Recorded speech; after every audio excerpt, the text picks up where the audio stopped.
नमस्कार, संसद टीवी में आपका स्वागत है। मैं हूं प्रतिबिंब शर्मा और आप देख रहे हैं मुद्दा आपका। और मुद्दा आपका में आज हम बात करेंगे यूसीसी की, यानी समान नागरिक संहिता की। हम आपको बता दें कि उत्तराखंड में समान नागरिक संहिता पर गठित कमेटी ने यूसीसी के लिए अपना मसौदा सरकार को सौंप दिया है। सरकार ने इसे स्वीकार कर लिया है। समिति ने बैठकों, परामर्शों, क्षेत्र के दौरे और विशेषज्ञों और जनता के साथ बातचीत के बाद ये मसौदा तैयार किया है। इस प्रक्रिया में 13 महीने से अधिक का समय लगा है। जल्द ही उत्तराखंड समान नागरिक संहिता लागू करने वाला देश का दूसरा राज्य बन सकता है। इससे पहले गोवा में शुरुआत से ही ये कानून लागू है। शुक्रवार को जस्टिस रंजना प्रकाश देसाई समिति के अंतिम मसौदे को मुख्यमंत्री को सौंपा गया था। हम आपको बता दें कि आगामी दिनों में इसे विधानसभा और राज्यपाल से मंजूरी मिल सकती है और इसके बाद ये कानून बन जाएगा। राष्ट्रीय स्तर की बात करें तो राष्ट्रीय स्तर पर भी यूसीसी लागू करने की मांग लगातार उठती रही है। केंद्र की सत्ता पर विराजमान बीजेपी तो बरसों से अपने चुनावी घोषणा पत्र में इसे महत्व के साथ रखती रही है। आज हम विशेषज्ञों के माध्यम से जानना चाहेंगे कि यूसीसी लागू करने की मांग का इतिहास क्या है, किस किस देश में ये लागू है और समान नागरिक संहिता की आवश्यकता आखिरकार क्यों कर है। दो विशेषज्ञ मेहमान हमारे साथ जुड़े हुए हैं। हम आपका परिचय करवा देते हैं। शालिनी अली हैं, जो राष्ट्रीय संयोजक है मुस्लिम राष्ट्रीय मंच की। शालिनी जी, आपका बहुत बहुत स्वागत है। हमारे साथ डॉक्टर जीनत शौकत अली हैं, महानिदेशक हैं the world institute of Islamic studies for dialogue की। इस्लामिक विषयों से जुड़ी हुई बातों की विशेषज्ञता रखती हैं। आपका भी बहुत बहुत स्वागत है doctor Zeenat Shaukat Ali. Thank you. सबसे पहले बात शालिनी अली, जैसा कि हमने कहा कि हम जानना चाहेंगे कि आखिरकार समान नागरिक संहिता यूसीसी की आवश्यकता क्यों है, क्योंकि मैं पूरा इसको देख रहा था, इसकी टाइमलाइन को, इसकी हिस्ट्री को, तो हमने देखा कि आज़ादी से पहले भी समान कानून लागू करने की मांग होती रही है। जब शहीद आज़म भगत सिंह को फांसी दी गई थी तो उनकी फांसी के बाद 1931 में स्वयं कांग्रेस ने भी, तत्कालीन कांग्रेस ने भी समान कानून लागू करने की मांग अंग्रेजी शासन से की थी। तो समय के साथ साथ या आज़ादी के बाद ऐसा क्या कुछ बदलाव आ गया है कि जो लोग जो है इसके पक्ष में खड़े थे वो कहीं ना कहीं इसका विरोध करने लगे हैं? देखिए, हम सब इस बात को जानते हैं और इस बात को सिर्फ हम नहीं, पूरा विश्व जानता है कि भारत सबसे बड़ा डेमोक्रेटिक कंट्री है पूरे विश्व में। It is the largest democratic country in this world. Bharat ने अपनी आज़ादी जब हासिल भी कर ली, उसके बाद उसके सामने बहुत सी ऐसी चुनौतियां सामने खड़ी हो गई थी। उन चुनौतियों को एक पारा या एक ब्रिज बनाने के लिए कि ये देश अपने एक तौर तरीके से चलना शुरू कर दे, तो उन्होंने यूसीसी उस टाइम पे बैक बर्नर पे डाल दिया। ये मेरा मानना है और मेरे ख्याल से बहुत से ऐसे विशेषज्ञ भी होंगे जो ये बात को मानते भी होंगे कि अगर उसी वक्त यूसीसी लागू हो गया होता, इंडिपेंडेंस के बाद में जब नई सरकार आ गई थी और सारी चीज़ें तय हो गई थी, तो शायद आज हम इतने सालों के बाद में यूसीसी का एक मुद्दा नहीं बना रहे होते। पहली चीज़, आप सरकार जब अंग्रेजी सरकार थी उसके साथ लड़ रहे थे यूसीसी के लिए, वो एक अलग बात है। और अपनी सरकार बनाने के बाद में जब आपको इंडिपेंडेंस मिल गया, उसके बाद आपने यूसीसी की मांग को ठुकरा कर साइड में रख दिया कि अभी इस देश को आगे बढ़ने का एक मौका देना चाहिए, वो एक अलग बात है। शहीद भगत सिंह जी के फांसी के दौरान पे आपने बिल्कुल सही कहा, ये मांग रखी गई थी कि उनको इस तरीके से फांसी ना दी जाए। यूसीसी जो है यूनिफॉर्म सिविल कोड के तरह ही हमें आगे लागू करना चाहिए, जो कि खारिज कर दी गई थी। पर इतने सालों के बाद क्या ये सही रहा कि हमारे देश में, क्योंकि अलग अलग तरीके के धर्म यहाँ पे फॉलो किया जाता है, यहाँ पे अलग अलग लोग रहते हैं, सबसे बड़ा डेमोक्रेटिक कंट्री है, जब आपने लीगल सिस्टम एक बना के रख दिया है। देखिए, अगर आप चोरी करते हैं, आप डाका डालते हैं, आप अगर खून करते हैं तो आप कोर्ट में जाते हैं और आपको वो सज़ा सभी को बराबर की दी जाती है, आपके किसी भी रंग रूप या फिर आपके धर्म को देखकर नहीं दी जाती है। तो फिर एक सिविल कोड या एक समानता, एक समाज में समानता लाने के लिए हमें आज क्यों इसके बारे में बहस करने की भी ज़रूरत पड़ी? जी, डॉक्टर जीनत हमारे साथ जुड़ी हुई हैं वर्चुअली। डॉक्टर जीनत, ये एक प्रगतिशील और प्रोग्रेसिव कानून है। इस कानून का किसी धर्म से कोई लेना देना नहीं है, किसी धर्म से कोई विरोध नहीं है। प्रारंभ से ही बात चली आ रही है और न्यायालय ने भी अलग अलग समय पर इस बात का दिशा निर्देश जारी किया है। फिर क्यों इसे लागू करने में 75 बरस लग गए? इसी ये बड़ी अनफॉर्चुनेट बात है कि इस्लामिक लॉ जो है और इस्लामिक प्रैक्टिसेस जो थी इवन 75 years ago, वो we were going by the patriarchal interpretations, और वो इंटरप्रिटेशन जो थे वो जारी रहे और बहुत सी मांगी हुई। 1939 का एक एक्ट आया, शरिया एक्ट आया, बहुत सारी चीजें हुई इन द मीन टाइम, लेकिन जो जेंडर जस्टिस जो थी लॉ बेस्ड है वो somehow or the other, क्योंकि क्लर्जी का बहुत बड़ा होल्ड हो गया और ड्यू टू पार्टीशन और बहुत सारे फैक्टर्स इन्वॉल्व थे, वहां government yes they could should have done it, लेकिन उनके सामने भी काफी रिस्ट्रेंट्स रहे हैं। बिकॉज इवन जवाहरलाल नेहरू ने ये कहा कि जब भी जब 1955 में जो लॉ इम्प्लीमेंट हुआ फॉर द हिंदू कोड, उन्होंने कहा I am sorry I could not do this for my Muslim women, for my Muslim sister. तो वो करना चाह रहे थे, लेकिन देयर वर मेनी रिस्ट्रिक्शंस, और उसमें जो क्लर्जी है और जो पेट्रियार्कल मिसोजिनिस्टिक रीडिंग्स है और जो ट्रेडिशंस है वो लिए जाती थी इस अंडरस्टैंडिंग से कि जो फिका है, फिका मीन्स इस्लामिक जूरिस्प्रूडेंस है, वो डिवाइन है। लेकिन इस्लामिक जूरिस्प्रूडेंस में ह्यूमन इंटेलिजेंस बेस हुई है, वो आप 1400 साल से देख रहे हो, वो किस किस्म से डेवलप हुई और अलग अलग स्कूल ऑफ थॉट में उसको अलग अलग, हनफी लॉ है, शाफी लॉ है, हम्बली लॉ है, मालिकी लॉ है, अलग अलग तरीके से डेवलपमेंट किया और अलग अलग कंट्रीज ने उसको यूज किया। लेकिन ये बात है कि जैसा टाइम गया वैसा यू फाइंड कि मुस्लिम कंट्रीज में बहुत सारे चेंजेस आए in relation to the sharia laws which were based especially on women।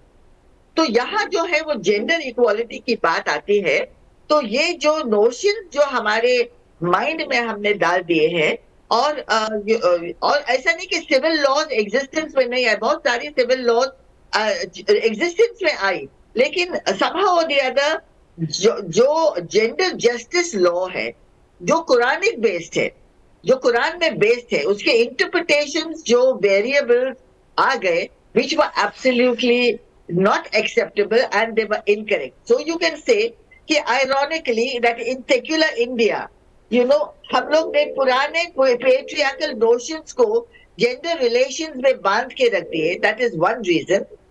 और क्या है कि सेंचुरीज तक आप देखेंगे मुसलमान कंट्री, जैसा मैंने आपको बात करी, जो इस्लामिक स्टेट है वो अपने लॉज को हर तरीके से आप देखोगे ओवर द इयर्स उन्होंने रिफॉर्म किया, and we are a secular country, so why should we not have this. ये इसमें कोई भी दिक्कत नहीं है जहां तक मजहब का सवाल है, बिकॉज मजहब ये सिखाता है कि आप जेंडर जस्टिस दो। इस्लाम पे मैंने किताब लिखी है एम्पावरमेंट ऑफ विमेन इन इस्लाम, जिसमें मैंने ये पॉइंट आउट किया है कि जो इस्लाम ने बताया है, जो इक्वालिटी ऑफ योर राइट्स है, आप पोलिगमी की लॉ ले लिए फॉर एग्जांपल, अगर आप पोलिगमी की भी बात करोगे तो आप जो हमारे क्लर्जी है वो सूरह नंबर 4 में वर्स नंबर 3 कोट करते, यू शैल मैरी 2, 3 और 4, लेकिन आपको समझना है कि this is a restrictive ordinance. जो कंट्री में, जो जगह पे, जो टाइम में एक इंसान मल्टीपल यानी कि हंड्रेड्स ऑफ विमेन ले सकता था, अलग अलग तरीके शादियों के थे, अलग अलग तरीके कॉन्क्यूबिनेज के थे, वो था, उसमें कट हुआ।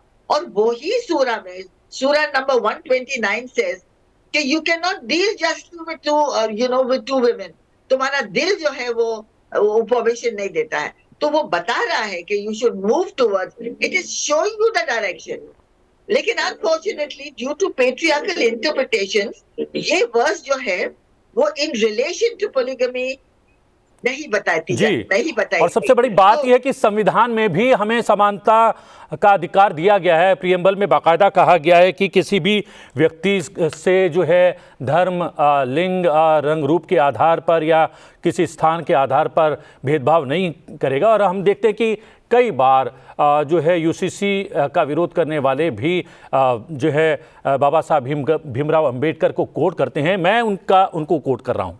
उन्होंने क्या कहा था यूसीसी को लेकर, समान नागरिक संहिता को लेकर या फिर उसके विरोध करने वालों को लेकर? मैं व्यक्तिगत रूप से ये समझ नहीं पा रहा हूँ कि किसी धर्म या मजहब को ये विशाल व्यापक क्षेत्राधिकार क्यों दिया जाना चाहिए। ऐसे में तो धर्म जीवन के प्रत्येक पक्ष पर हस्तक्षेप करेगा और विधायिका को उस क्षेत्र पर अतिक्रमण या कार्य करने से रोकेगा। ये स्वतंत्रता हमें क्या करने के लिए मिली है? हमारी सामाजिक व्यवस्था असमानता, भेदभाव और अन्य चीज़ों से भरी हुई है।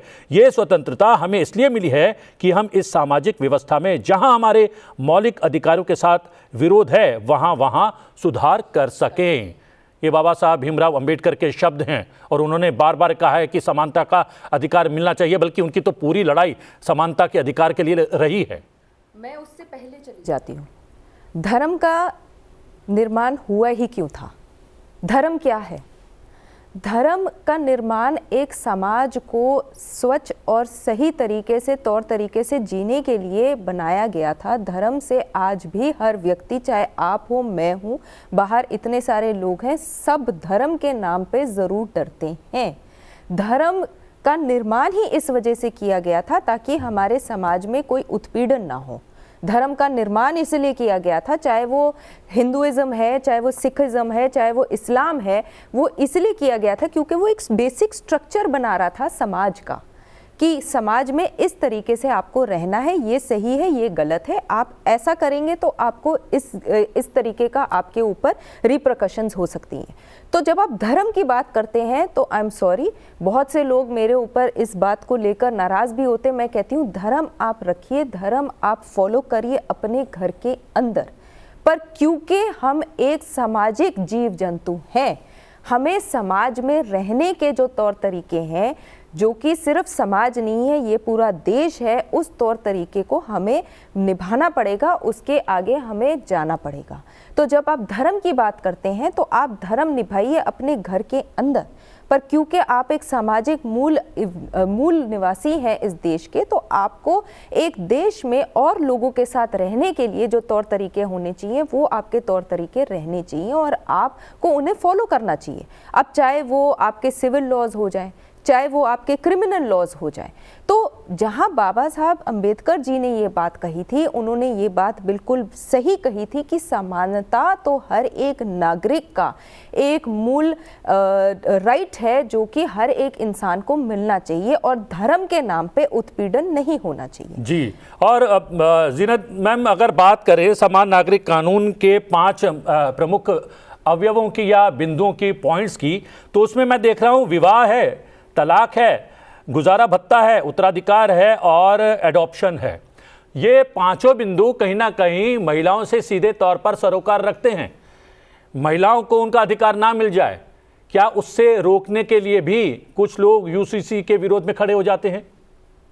ये नहीं होना चाहिए, क्योंकि ये जो है वो बिल्कुल बेसिक चीजें हैं जो हर धर्म सिखाता है। जैसे कि हमारी को पैनलिस्ट ने पॉइंट आउट किया कि धर्म इसके लिए आया कि आपको सुधार लाए, आपकी जिंदगी अच्छी बनाए, आपको जेंडर जस्टिस दे, आपको इक्वालिटी दे।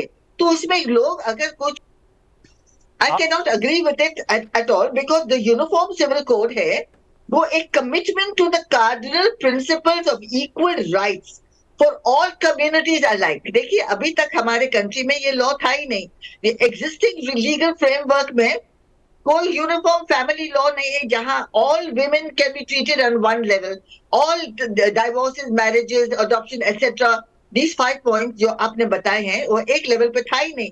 तो इसको लाने का मतलब ये है कि हर एक इंसान को जो है वो इक्वालिटी और डिग्निटी से रहने का हक है इस कंट्री में और हर पार्ट ऑफ दुनिया में। और धर्म भी यही सिखाता है कि तुम हर इंसान को डिग्निटी दो, हर इंसान।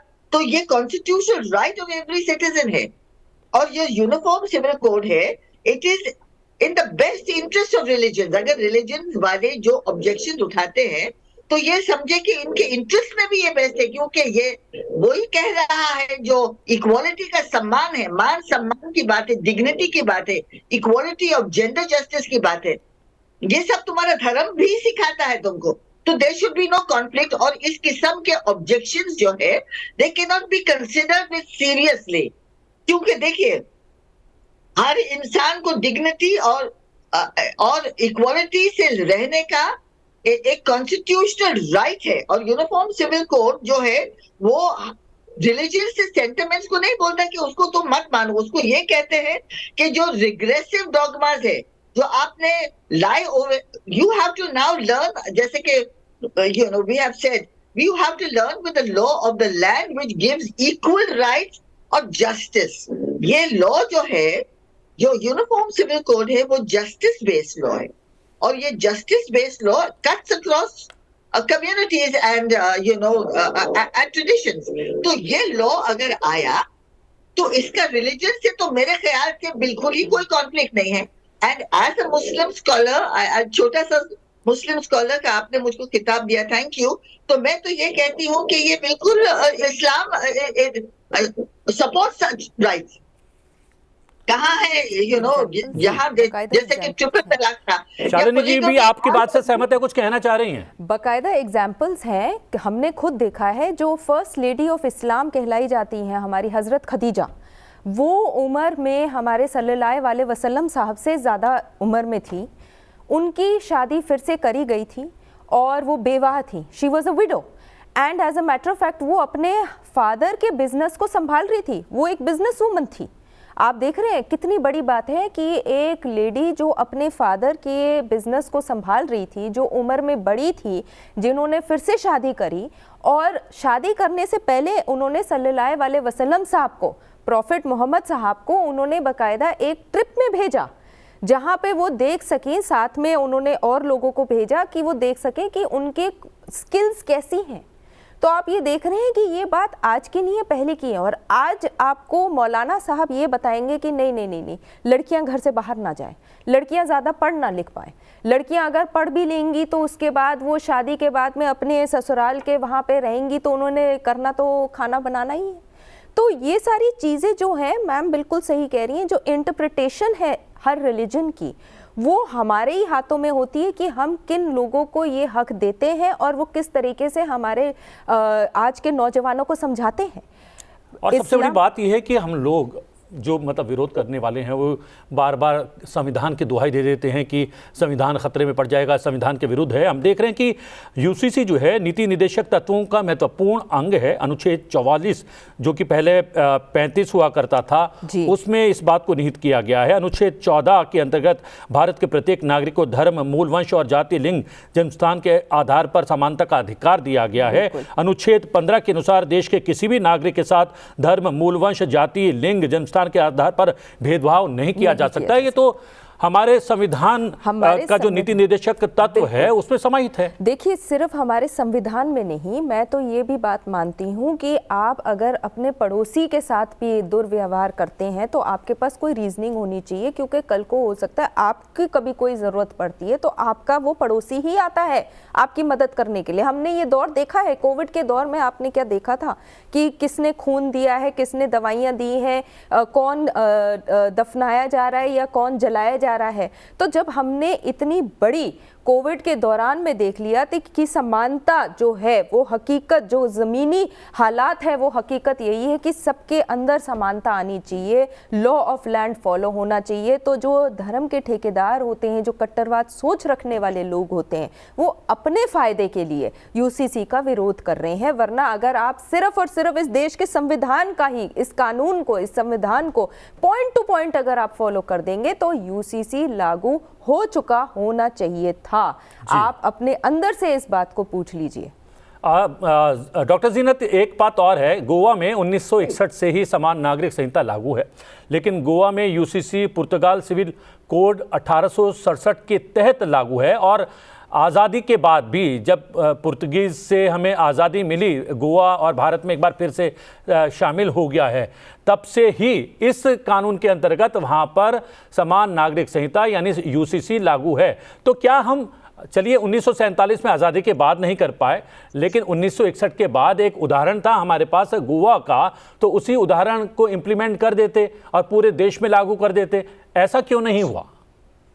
इसी क्या है कि ये बड़ी अच्छी पॉइंट है।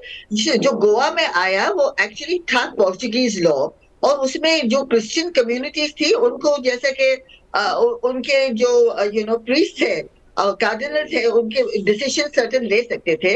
लेकिन ये इंटरेस्टिंग बात, मैं इसको कल ही पढ़ रही थी कि स्ट्रेंजली कि देखिए इंडिया में ऑल थ्रू आउट इंडिया पोलिगमी जो है वो सिर्फ मुस्लिम कम्युनिटी लीगली प्रैक्टिस करती थी, लेकिन गोवा में लीगली मुस्लिम कम्युनिटी न ट्रिपल तलाक प्रैक्टिस कर सकती है, न पॉलीगमी प्रैक्टिस कर सकती है if the marriages are registered, and most marriages are registered. तो मतलब ये कि ये लॉ जो पॉलीगमी का है और जो लॉ ट्रिपल तलाक का था वो गोवा में अभी लागू मुसलमानों पे नहीं हो सकता है, दे कैन नॉट प्रैक्टिस। लेकिन ये स्ट्रेंज बात थी कि अंदर हिंदू लॉ एक आदमी जो इंसान जो है, अगर वो शादी किया और उसकी बीवी को 25 साल तक कोई औलाद नहीं हुई तो वो दूसरी शादी कर सकता है लीगली। और अगर 30 साल की उम्र में उसको मेल एयर नहीं मिला, लड़का पैदा नहीं हुआ 30 साल की उम्र में, तब भी वो दूसरी शादी कर सकता है। तो you see, it is the only country, it is the only state in the whole country that gives the Hindu man the permissibility under these circumstances to take a second wife. तो ये law जो है, this needs also to be changed. तो it is very good कि बहुत सारी other चीजें जैसे कि equality in inheritance, हर कौम का बच्चा equal inheritance कर सकता है, उसमें बहुत सारी अच्छी चीजें भी है, लेकिन इस किस्म की चीजें भी है that require to be looked into and changed. और जैसा कि हमारे we go to the courts to get a divorce, लेकिन वहां कैथलिक्स के लिए अलग लॉ है। तो मतलब यह है कि जब भी हम यूनिफॉर्म सिविल कोड की भी बात करते हैं तो हमको बहुत सारे कंसिडरेशंस ये लेना है। एंड अनडाउटेडली मैं ये बात को इंडोर्स करती हूँ कि we should have a uniform civil code and gender based throughout the country of India, जहां एक लॉ प्रिवेल होए, दैट वुड इंक्लूड गोवा। तो द पॉइंट, हाँ, मेरा बोलने का मतलब ये है कि ये हम लोग ऊंच नीच जो है ये लेवल में होना चाहिए। एंड जैसा कि आपने बताया कि the constitution of India guarantees justice, gender justice, justice towards the sexes, जो सही है, equal rights to inheritance, equal no polygamy and no halala, ये सब इस्लाम में थी नहीं। halala was a concept that was condemned by the prophet. वो pre Islamic था और इस्लाम में आ गया, लेकिन हमने उसको हटाया नहीं, जो हमको हटा देना चाहिए था मुसलमानों के। लेकिन ये बात, मेरी कहने की मतलब ये है कि जेंडर जस्टिस पे जो लॉज हम लोग बनाने जा रहे हैं, it is a very very important aspect and a first step towards equality और a country law, जैसा कि बताया गया, we have, if there is a civil law or a criminal law or any law which we are following, तो जैसा कि criminal law जो है which is cutting across religions, और एक ही criminal law is applicable to all citizens, there's a civil law और uniform civil code में sorry, क्या दिक्कत आ सकती है? There should be no दिक्कत at all. जी, समय समाप्त हो रहा है। मैं शालिनी जी से अंतिम टिप्पणी ले लेता हूं। शालिनी जी, क्या ये एक नज़ीर बन सकता है उत्तराखंड का मामला, और क्या अब इसे उदाहरण मानते हुए पूरे देश में इसे लागू करने का प्रयास हम लोगों को करना चाहिए? बिल्कुल, देखिए एक अच्छी पहल करी गई थी। As a matter of fact 3 महीने पहले मैं खुद लॉ कमीशन बोर्ड के सामने गई थी। हम एक ग्रुप थे जहाँ पे हम 25 महिलाएं थे जो कि यूनिवर्सिटी में पढ़ रही बच्चियाँ भी थीं और प्रोफेसर्स भी हैं और वर्किंग वुमेन भी हैं, और हम लोगों ने लॉ कमीशन बोर्ड में जाकर अपने तरफ से भी काफ़ी सारे सुझाव दिए थे जो कि इन्हीं सारे मुद्दे पे थे कि पॉलीगैमी को हटा देना चाहिए और बल्कि एक रूल बनाना चाहिए तलाक को लेकर भी कि एक प्रॉपर रजिस्टर्ड मैरिज हो रही है तो रजिस्टर्ड डिवोर्सेस भी होने चाहिए, और साथ में जेंडर इक्वालिटी को देखते हुए हमें इनहेरिटेंस लॉज, क्योंकि देखिए इस्लाम में इनहेरिटेंस लॉज बहुत अच्छी हैं महिलाओं के लिए, बट बाकी जितने भी धर्म हैं उनमें भी समानता आनी चाहिए। साथ ही साथ में अगर हम इनहेरिटेंस की बात कर रहे हैं तो हम अडॉप्शन की भी बात कर रहे हैं, तो हमने भी यही पहल करी थी और लॉ कमीशन बोर्ड के सामने हमने काफ़ी सारे अच्छे सुझाव रखे थे। उत्तराखंड में जो ये आया है बहुत अच्छे तरीके से आगे और लागू होने के बाद में आई एम श्योर कि पूरे देश में भी धीरे धीरे करके ये कम्प्लीटली लागू हो जाना चाहिए। जिस तरीके से उत्तराखंड में लागू हुआ है उसी तरीके से भारत के हर एक क्षेत्र में इसको लागू करना चाहिए, ताकि जितनी भी हमारी बहनें हैं, हमारी माताएं हैं, उनको भी एक सुरक्षा कवच जो हमारी सरकार देती है वो उनको सुरक्षा कवच एक लॉ के तहत में भी आ जाना चाहिए। डॉक्टर जीनत, आखिरी कमेंट आपका। जी, मेरा ये कमेंट है कि I completely endorse this Uttarakhand का मॉडल। बस एक ही बात थी कि जो ट्राइबल्स को आपने अलग कर दिया, ये वी आर ऑल इंडियंस, क्या वो ट्राइबल इंडियंस नहीं है? तो अगर उनकी जो ट्रेडिशनल लॉज जो कुछ भी हो, they have to follow the civil law like the Muslims are also going to be following the civil law। चलिए डॉक्टर जीनत, आपने समय निकाला, वर्चुअली हमारे साथ जुड़ी, बहुत सारे बिंदु पर प्रकाश डाला, और शालिनी अली जी आप स्टूडियो में आए और आपने भी बहुत सारी चीज़ों का खुलासा यहाँ पर किया। इस पूरे महत्वपूर्ण विषय को लेकर आपका भी बहुत बहुत धन्यवाद।